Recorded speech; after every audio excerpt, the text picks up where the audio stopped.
नमस्कार मित्रों, आप सभी का स्वागत है CY एस्ट्रोलॉजर में।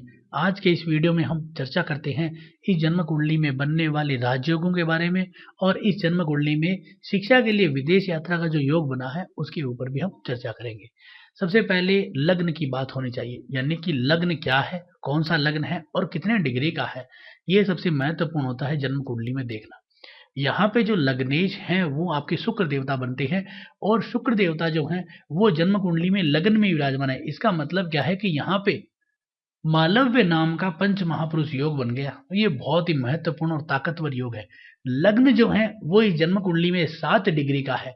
शुक्र जो है वो जन्म कुंडली में 13 डिग्री के हैं, यानी कि 13 डिग्री का है तो मजबूत है। और 13 डिग्री का जो है वो चंद्रमा के रोहिणी नक्षत्र में आता है पहले चरण में। तो इसका मतलब है कि यहाँ पे चंद्रमा जो है वो शुक्र के पीछे कार्य कर रहा है। अब चंद्रमा जहाँ पे बैठा होगा, यानी कि शुक्र का जो नियंत्रक ग्रह है वो सबसे मजबूत होना चाहिए। तो यहाँ पे हम देखेंगे तो शुक्र जो है वो मालव्य नाम का पंच महापुरुष योग बनाया और ये चंद्रमा के नक्षत्र में है। तो चंद्रमा जो है वो जन्म कुंडली का तीसरे घर का मालिक है। तीसरा घर जो क्या है, तीसरा घर चौथे का 12वां, यानी चौथे के जो फल होते हैं, जितने भी चौथे के फल है उनको काटता है तीसरा घर। यानी कि घर से बाहर की यात्राएं, घर से बाहर रहना, घर से बाहर पढ़ना और घर से बाहर जो है वो कार्य करना।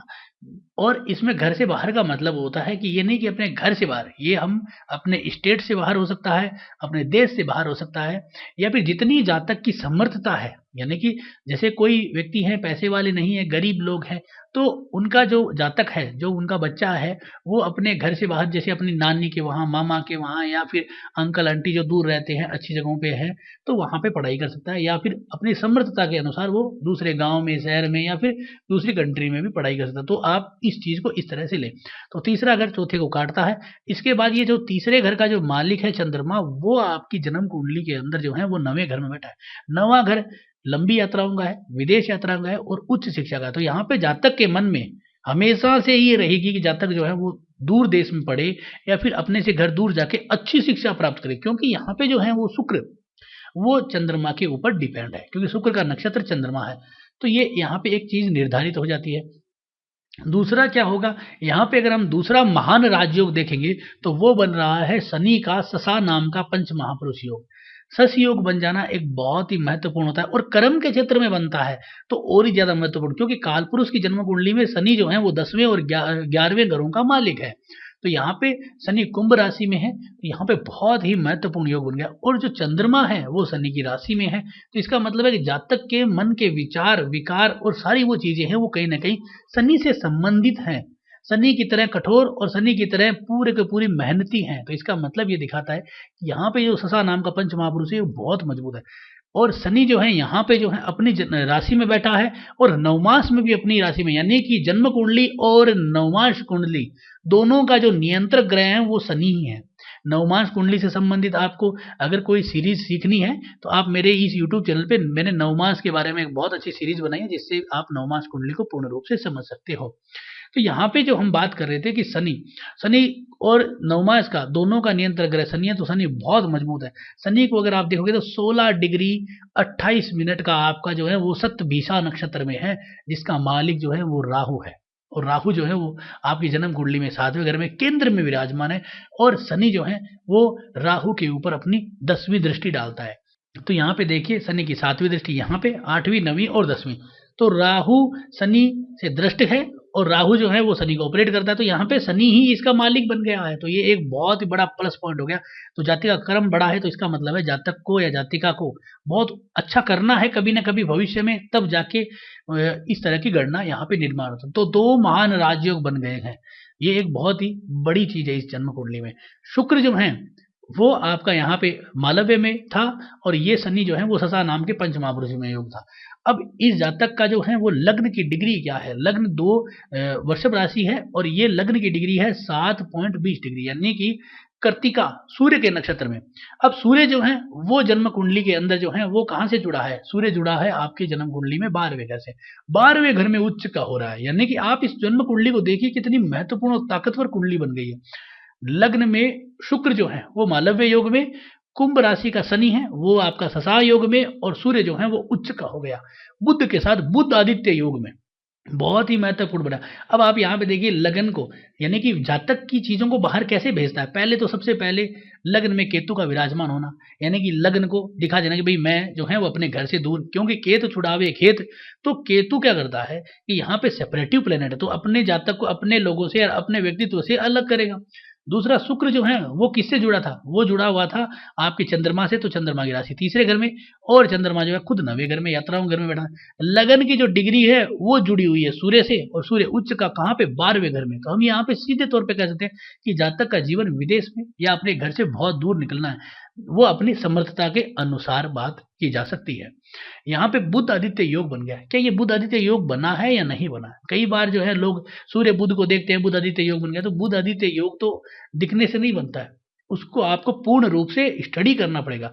अब यहाँ पे सूर्य को देखो, सूर्य जो है वो यहाँ पे 17 डिग्री में है, भरणी नक्षत्र में। भरणी शुक्र का नक्षत्र है, यानी कि आप यहाँ पे ये मानिए कि सूर्य जो है वो जिस पिलर पे खड़ा है, जो व्यक्ति उसके पीछे बैक में है, वो कितना पावरफुल है, वो इतना पावरफुल है कि वो जन्म कुंडली में केंद्र में विराजमान है और मालव्य योग में बैठा है। तो इसका मतलब है कि सूर्य तो पूर्ण रूप से कह रहा है कि जातक को हायर एजुकेशन कराऊंगा और इतनी जबरदस्त शिक्षा दिलाऊंगा कि जातक जो है वो यहाँ पे पूर्ण रूप से देखता रह जाएगा, यानी सरकारी नौकरी तक के योग दिखाने के योग बनाता है। क्योंकि मैंने सरकारी नौकरी से संबंधित बहुत सारे वीडियोस बनाए हैं, तो आप उनको भी देख सकते हो। उनमें मैंने किन किन घरों को लिया है, उन घरों में सरकारी नौकरी के कौन कौन से ग्रह हैं, उन सब की क्या पोजीशन होती है, उस प्रकार आप इसका भी आकलन सीख सकते हो। यहाँ पे सूर्य जिस पिलर पे खड़ा है वो शुक्र है, और शुक्र बहुत मजबूत होकर बैठा है। अब यहाँ पे आपको बुध को देखना है। बुध बुध जो है वो जन्म कुंडली में 19 डिग्री का है। तो यहाँ पे क्या है कि सूर्य 17 डिग्री का और बुध 19 डिग्री का, और ये भी भरणी नक्षत्र में, और दोनों ग्रह दूसरे पद में हैं, यानी कि ये एक बहुत ही बड़ा संयोग है। ऐसे संयोग कम ही मिलते हैं। इसे कहते हैं आप पूर्ण रूप से बुध आदित्य योग वाली कुंडली। ये जातक को चाहे कोई सिखाए या नहीं सिखाए, ये अपने आप ही अपनी लाइन बना लेंगे, क्योंकि महत्वपूर्ण क्या है कि कोई राजयोग बन चुका है, यहाँ पे राजयोग बन चुके हैं। तो ये लोग जो है ये बहुत ही महत्वपूर्ण कुंडली वाले हैं। इन लोगों को ना तो किसी को बताने की जरूरत पड़ती है, ना कुछ सिखाने की, ना कुछ स्टोन वेंडोन पहनने की, ना कोई पंडितों के पास घूमने की। ये अपने आप ही लाइन पकड़ लेते हैं। इनकी कुंडलियां किस लिए आई है वो अलग अलग महत्व हो सकता है विवाह के उपरांत या और बाकी चीजों में, लेकिन अगर शिक्षा के क्षेत्र में बात करें तो ये अपनी लाइन अपने आप बनाने वाले सक्षम है, क्योंकि बुध आदित्य योग पूर्ण रूप से बन गया। दोनों का जो मालिक है वो लग्नेश है, दोनों का नियंत्रक ग्रह लग्नेश है, और लग्नेश जो है वो यहाँ पे स्वराशि का मालव्य योग में बैठा है। ये बहुत ही महत्वपूर्ण यहाँ पे भूमिका बन गई है। अब इसके बाद इन्हीं ग्रहों की मजबूती को और ज्यादा परख लेते हैं नवमांश कुंडली में। जब हम नवमांश कुंडली में आते हैं तो सूर्य जो है, यानी कि शुक्र जो है वो आपका मेष राशि के अंदर जो है वो चले जाते हैं मंगल की राशि में। तो इसका जो नियंत्रक ग्रह है वो लाभ घर में बैठा है, और यहाँ पे जो है वो अपनी मित्र राशि में बैठा है, तो मजबूत हो रहा है, बहुत ही मजबूत हो रहा है यहाँ पे। तो हम यहाँ पे कह सकते हैं कि जातक के लिए फायदा है। दूसरा क्या है कि राहु की जो है 5वीं दृष्टि है, 1 2 3 4 5। तो राहु इस कुंडली में अच्छा योग कारक होता है, क्योंकि वृषभ लगन की कुंडली है, शुक्र जो है वो लग्नेश होते हैं। तो राहु और शुक्र और शनि तीनों ही एक तरह से दानव ग्रह हैं, तो मित्र हो जाते हैं। तो राहु की जो दृष्टि है तो इसका मतलब लाभ को बढ़ा देता है, 3 गुना कर देगा राहु। राहु अचानक है तो लाभ को अचानक कर देगा, और राहु मंगल की राशि में है और मंगल को ही आपकी 5वीं दृष्टि से देख रहा है, तो एक प्लस पॉइंट हो गया। तो शुक्र को फायदा करेगा। यहाँ पे शुक्र जो है वो बहुत अच्छा रिजल्ट देता है 9 मास में भी, और चंद्रमा उसके साथ में। तो ये तो एक छोटा सा लक्ष्मी नारायण योग बन गया, और ये प्लस पॉइंट बन गया, चंद्रमा इसके साथ आ गया। जो इसका नक्षत्र स्वामी था वो 9 मास में इसके साथ ही आ गया है, तो ये बहुत बढ़िया राजयोग बन गया।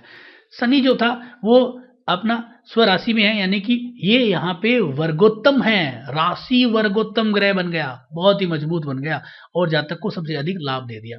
इसके बाद अगर आप देखोगे तो यहाँ पे बुध और सूर्य, ये बुध आदित्य योग था, लगन कुंडली में भी था और नवमास कुंडली में भी बन गया। यहाँ पे बुध जो है वो उच्च का ओर हो गया, एक बड़ा राजयोग, बहुत ही बड़ा राजयोग हो गया। तो यानी कि हम यहाँ पे कहेंगे कि ये तो एक इस जातक के, यानी कि ये जो जातक या जातिका जो भी है, इसके सोने पे सुहागा बन गया, बहुत ही बड़ा आनंद हो गया। फिर इस मंगल को आप अगर देखोगे तो मंगल मीन राशि का बैठा है जन्म कुंडली के अंदर, और ये नवमास में गुरु की ही धनु राशि का बैठ गया और केंद्र में बैठ गया, यहाँ पे लाभ घर में और यहाँ पे केंद्र में। तो इसका मतलब क्या, इसका जो नियंत्रक ग्रह वो गुरु है, वो जन्म कुंडली के 6ठे घर में बैठा है, सरकारी नौकरी तक के लाभ दिलाता है। हाँ, वैवाहिक तौर पे इस जातक की जन्म कुंडली कुछ गड़बड़ हो जाएगी, उसके अलग मैटर है, परंतु शिक्षा के क्षेत्र में बात कर रहे हैं, विदेश यात्रा के क्षेत्र में बात कर रहे हैं, तो जातक की जन्म कुंडली अव्वल नंबर की हो रही है, बेस्ट टू बेस्ट हो रही है। तो यानी कि मंगल का जो नियंत्रक ग्रह वो गुरु है, तो बहुत ही गजब का रिजल्ट दे रहा है। छठे घर में बैठा है तो नौकरी भी अच्छी होगी, पैसा अच्छा कमाएगा और हर तरह से वो सुखी होने के योग बनता है। तो यहाँ पे बुध आदित्य योग जो है वो पूर्ण रूप से फलित हो गया है। इसके बाद इस राहु को देखोगे तो राहु को देखते ही लोग ज्यादा डर जाते हैं कि भाई राहु क्या कर देगा, क्या नहीं कर देगा। तो अगर आप यहाँ पे देखोगे तो ये वृश्चिक राशि में है। वृश्चिक राशि जो है मंगल की है, इसका नियंत्रक ग्रह जो है नवमांश कुंडली के अंदर दसम घर में बैठा है और लगन कुंडली में लाभ घर में, तो बहुत अच्छा है।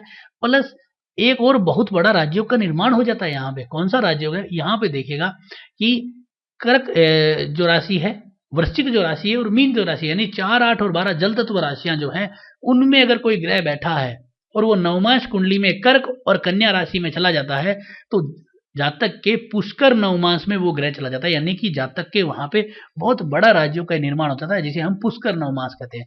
पुष्कर नवमांश के बारे में ज्यादा जानकारी के लिए आप मेरे इस YouTube चैनल में नवमांश का एक वीडियो देखिए, उससे आपको पुष्कर नवमांश की महत्ता और पुष्कर नवमांश से क्या लाभ हो सकते हैं वो मैंने पूरे रूप से बताए हैं। तो राहु भी यहाँ पे आते आते न जो है वो पूर्ण रूप से राजयोग में आ गया। एक ये भी कह सकते हैं कि लगन कुंडली का जो सप्तमेश था वो नवमांश में पंचम में है, तो जातिका के प्रेम विवाह के भी योग बना दिए, बहुत ही बड़ा राज्यों का योग बना देता है। तो इस तरह से ये जन्म कुंडली बहुत मजबूत हो गई। अगर हम इसके सर्वाष्टक वर्ग को देखते हैं, यहाँ पे भी सारे ही भाव जो हैं वो काफी स्ट्रॉन्ग जा रहे हैं, तो ये काफी अच्छी जन्म कुंडली के योग बनाता है। तो हम कह सकते हैं कि जातिका के विदेश यात्रा, विदेश में पढ़ना दोनों की, क्योंकि लग्न की डिग्री और शुक्र दोनों के दोनों यहाँ पे मजबूती से घर से बाहर के योग बना रहा है। केतु यहाँ से घर से काट रहा है जातक, बहुत अच्छा रिजल्ट दे रहा है। अगर हम इसमें जो है स्ट्रेंथ यानी सडबल में देखते हैं तो एक गुरु जो है वो कटा है, कमजोर हुआ है, क्योंकि गुरु छठे घर का 8वें घर का मालिक है और लाभ घर का मालिक है, जो यहाँ पे थोड़ा कमजोर है। यानी कि जातक के जीवन में लाभ से संबंधित कई बार कुछ लेवल पे दिक्कतें जरूर आएगी, परंतु आप अगर जन्म कुंडली में देखोगे तो शनि सबसे स्ट्रॉन्ग है, 1, 7 और 6 इतना परसेंटेज ताकतवर है। उसके बाद अगर आप देखोगे तो यहाँ पे जो है वो आपका आ जाता है कौन सा ग्रह, यहाँ पे आ रहा है शुक्र, उसके बाद सूर्य। तो हमने तीनों ही ग्रहों को देखा था, तीनों के तीनों ही ग्रह राजयोग में जा रहे हैं। ये बहुत ही मजबूत कुंडली बन गई है।